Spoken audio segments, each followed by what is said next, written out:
उन 84 लाख में से सबसे बड़ा दुर्लभ कोई शरीर है तो ये हमारा मनुष्य जीवन। मानस भी कहती है, तुलसीदास बाबा भी कहते हैं, बड़े भाग्य मानुष तन पावा, सुर दुर्लभ सब ग्रंथ गावा। देवता, ऋषि, छंद, शास्त्र सब गाते हैं इस मनुष्य को, क्योंकि मनुष्य जीवन मिल जाएगा तो भैया जो है मोक्ष प्राप्त हो जाएगा और इस शरीर को जो है परमात्मा प्राप्त हो जाएगा और वापस इस संसार में बार बार हमें नहीं आना पड़ेगा। इसीलिए गोपी कहती है, तुम यदि नहीं मिलोगे तो हम बार बार तुम्हारे पास में आएंगे। शास्त्र कहता है, कथा कहती है कि कथा को बार बार सुनो। ऐसा मत सोचो कि अब कथा हमने श्रवण कर ली, अब कथा नहीं सुनेंगे। निगम कल्पतरोर्गलितम फलम सुख मुखाद अमृत द्रव संयुतम पिबत भागवतम ऋषिमालयम मुहुरहो रसिका भुवि भावुकः। एक कथा से हमारा मोक्ष नहीं हुआ, एक कथा से हम नहीं सुधरे, एक कथा से हमारा जीवन परिवर्तन नहीं हुआ, दूसरी कथा श्रवण करो। और कब तक करो? जब तक मरने के बाद मोक्ष नहीं मिले तब तक कथा को श्रवण करते रहो। तो कृष्ण भी कहेगा कि भैया अब तो इसे जो है मोक्ष देना ही पड़ेगा। हमारे मन में ऐसी जिज्ञासु होना चाहिए। और उसी समय भैया भगवान ने कहा कि नहीं गोपी, तुम चली जाओ। लेकिन अंत समय में उन गोपियों ने भगवान से एक प्रश्न करा, अच्छा भगवान, हमारे प्रश्न का आप उत्तर दे दोगे तो हम वापस चले जाएंगे, देखिए हमारी बात का एक उत्तर दे दीजिए। तो आज गोपी कन्हैया से प्रश्न करती है, हे कन्हैया, एक पति परदेश जाता है धन कमाने के लिए, लेकिन उसकी पत्नी जो रहती है वो पतिव्रता स्त्री है। पतिव्रता स्त्री है, क्या है? और ये रोज इसके पति की पूजन पाठ करती है। और भैया साथ में जो इसकी पूजन पाठ करके जब तक भोजन नहीं करते हैं तब तक भोजन नहीं करते। लेकिन अब परदेश जाने की इच्छा हो गई तो उस स्त्री ने कहा, धर्म पत्नी ने कहा कि अरे आप चले जाओगे तो मैं फिर पूजन पाठ कैसे करूंगी, मेरा व्रत का क्या होगा? तो भैया उसके पति ने कहा कि मेरे पास एक फोटो है मेरा। क्या है? एक तस्वीर है मेरे पास, इस तस्वीर को तू रख लेना और पूजन पाठ इसकी रोज करना, और जब मैं परदेश से आ जाऊंगा तब फिर जो मेरे पास आ जाएगा। ये बात उसको जम गई और भैया जो पति परदेश चला गया।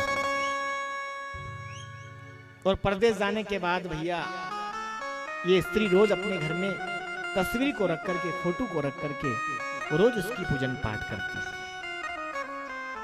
और ऐसा मन में भाव रखती कि मेरे पति है।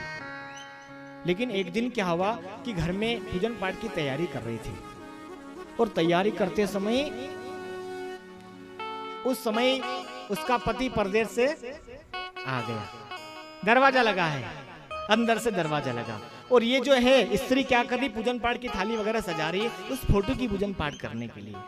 और उसका पति परदेश से आकर के दरवाजे को भैया ठोक रहा है, आवाज मार रहा है, हे देवी मैं परदेश से आ गया हूं, दरवाजा खोलो। अब ये जो धर्म पत्नी है, ये जो स्त्री है, ये फोटो की पूजन पाठ करने जाएगी या फिर दरवाजा खोल करके अपने पति से मिलने जाएगी? ये बात कौन पूछ रही है? गोपी कृष्ण से पूछ रही है और हम आपसे पूछ रहे हैं। बताइए, जल्दी से बताइए, ये जो धर्म स्त्री है ये फोटो की पूजन पाठ करने जाएगी कि अपने पति के पास जाएगी जो आ गया परदेश से?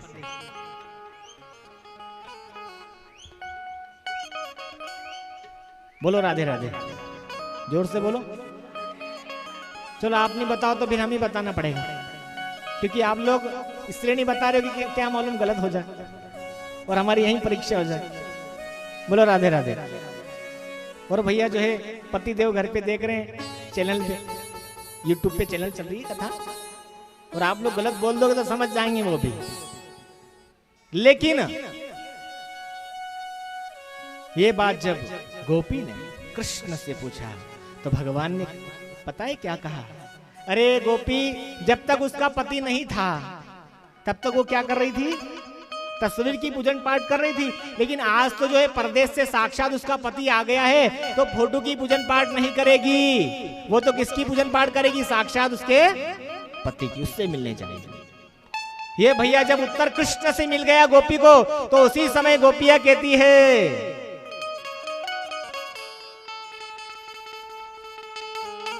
हमारा ये जो शरीर है, ये जो शरीर है, इसका पति कौन है? संसार का जो पति है वो पति बन जाते हैं, लेकिन इस शरीर के अंदर जो आत्मा बैठी है उसका पति कौन है? हमारी जो आत्मा है उसका पति कौन है? परमात्मा। इस शरीर का पति संसार वाले हो सकते हैं, संसार में यदि होते हैं, जन्म लेते हैं और मरने के बाद भैया इनका जो है मोक्ष, जल करके भस्म हो जाते हैं। शरीर के जो पति होते हैं वो जल करके भस्म हो जाते हैं, लेकिन आत्मा के जो पति है वो तो अमर होते हैं। आज गोपियां कहती है, जब तक आप हमें नहीं मिले थे तब तक जो है संसार के पतियों के साथ में रहते थे, लेकिन आज जो है इस आत्मा के साक्षात पति परमेश्वर मिल गए, तो संसार के पति को छोड़ करके हम आपके पास में आ गए।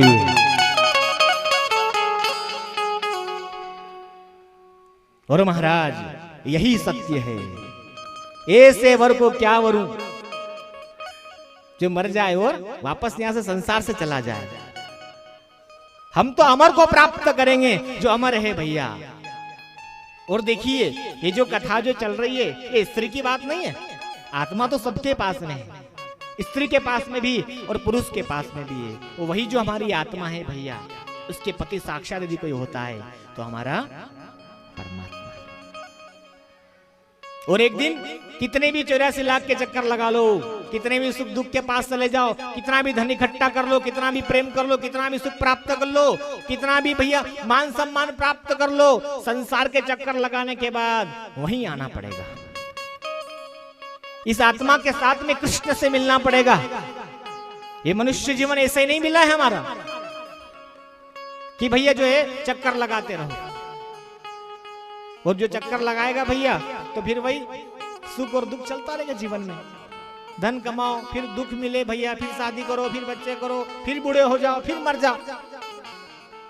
वो जिसको ये पसंद है भैया तो भगवान का नाम मत लो और करो मस्ती के साथ में, कोई मना नहीं। और जिसको सुख दुख शोक मोह से वासना से दूर रहना है तो भगवान के प्राप्त करो, भगवान का नाम लो, तो इसका भी मोक्ष हो जाएगा। बोलो राधे राधे।